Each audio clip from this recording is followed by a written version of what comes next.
And ano naman masasabi ng attorney ni Speaker Martin? Ano sabi? This is Ade Fajardo, a legal practitioner based in Pasig City.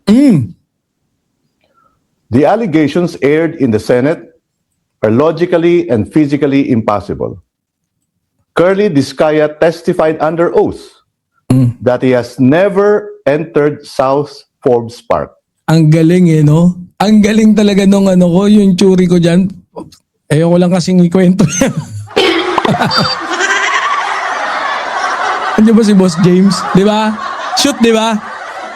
Yun na yun eh. Yun na yun talaga eh. Sabay labas ng ganto. Ginulat si Discaya. Si Discaya, makikita mo, natural yung reaction. Lahat. Talagang the witness was, asked to sit there para pahinain talaga. Imbis na ma-involve. Ang galing no? Prior sa Blue Ribbon Committee hearing, naglabas itong si Senator Ping Lacson ng isang talagang umaatikabo, no? Kung malamang sa malamang, kung ikaw ay admin, supporter, medyo mabubuisit ka para magdududa ka pa kay Senator Ping. Later on, pagka kunyari, nagkaroon ka ng kadiskusyon about yung sa ginawa ni Senator Ping, the more na nabubuisit yung kausap mo kay Senator Ping, mas iniisip mo no? Mag-iisip ka parang may mali kasi knowing Senator Ping, hindi ganun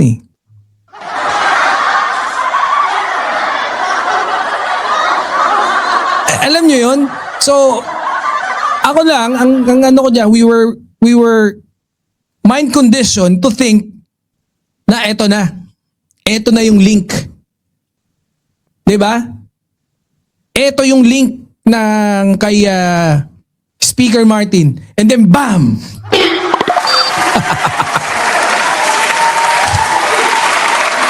Di ba? Making it impossible for him to have approached anyone there or issued any instruction. The claims come solely from the staff of an evicted tenant, unsupported by any document, while Martin Romualdez's name appears in no deed, contract, or payment record related to the property. Sabi, ang bumili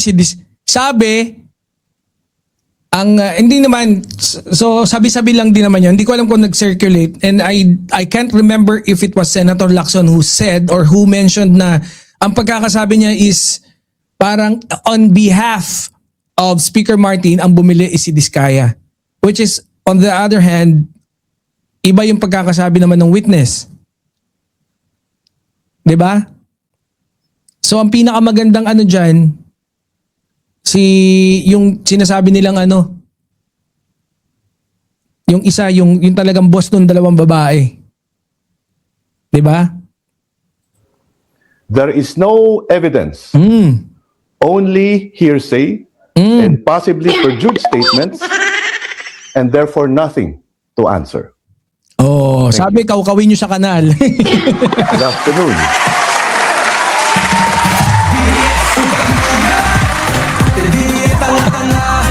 Naisahan na naman kayo, mga DDS. Naisahan na naman kayo. Kuya, dalawang beses. 2-0 pala. Winawalang niya kayo. Winawalang niya kayo, mga DDS. Kayo na bahala. Kami, steady lang kami. Boss Boy Remacha watching from Italy. Ayan, bago tayo mag-proceed dun sa ating susunod na topic, ano sabi dito ni Boss J.M. Martins? Yan ang tinatawag na hearsay. No direct connection kay Romualdez, even the name of Romualdez, hindi nasabi doon sa lugar. Or narinig ng dalawang marites, tinuro si Discaya pero na-deny agad, tanim ulit. Boom! Sa tingin ko, nilabas yung testigo para may lumabas na evidence kay Romualdez, just testing the water. Kaso wala talagang evidence. Iba yung naisip ko Ma'am May Perea. O yan, shoutout po sa lahat ha. Ma'am B. Oy!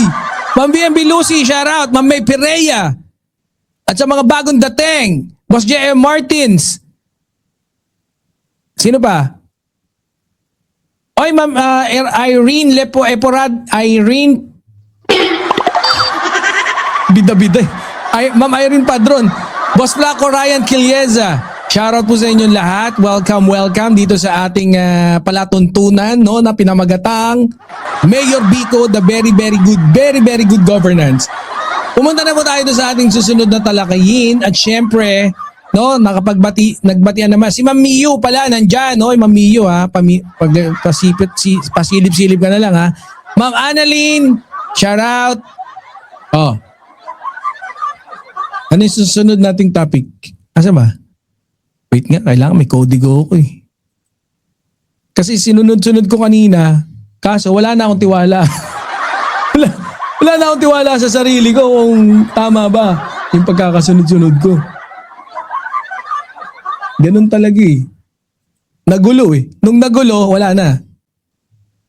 Ma'am Tess Madera, shoutout. Oy guys ha, like naman kayo dyan, syempre. No? Kagaya ng sinasabi natin lagi, no? Sa pagtatapos, tulungan nyo kami dito sa Birahan PH para mapalakas natin tong channel natin, no? At magkaroon tayo ng bosses later on, no? Let's educate each other pagdating dyan sa tamang pagboto. Ikinakas ako na, napakaganda nung profiler natin. Shout out kay Boss Taj PH. Si Boss Armira Bueno. Ayan. Mamilokanan ka na, kakana ka na, tatlo. Hindi ko masabi dito yun eh. Ha? Medyo ano eh. Mamilokanan ka na, shoutout. Oh, happy Monday morning, North America. Shoutout. Ang ganda, pogi no? Biro mo, mamilokanan ka na, papogian daw kami ni Attorney Di Horsey. Kapal na mukha mo siya. Papogian daw kami. Sabi ko, wait lang. Siya papogian, wag naman. Sa'yo pa ako lalaban.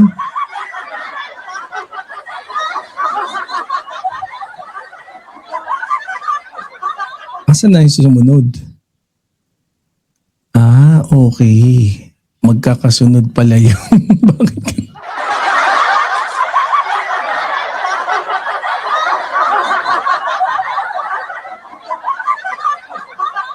Meron pa palang iba. Ito. Ito pala. Ito na nga yun eh.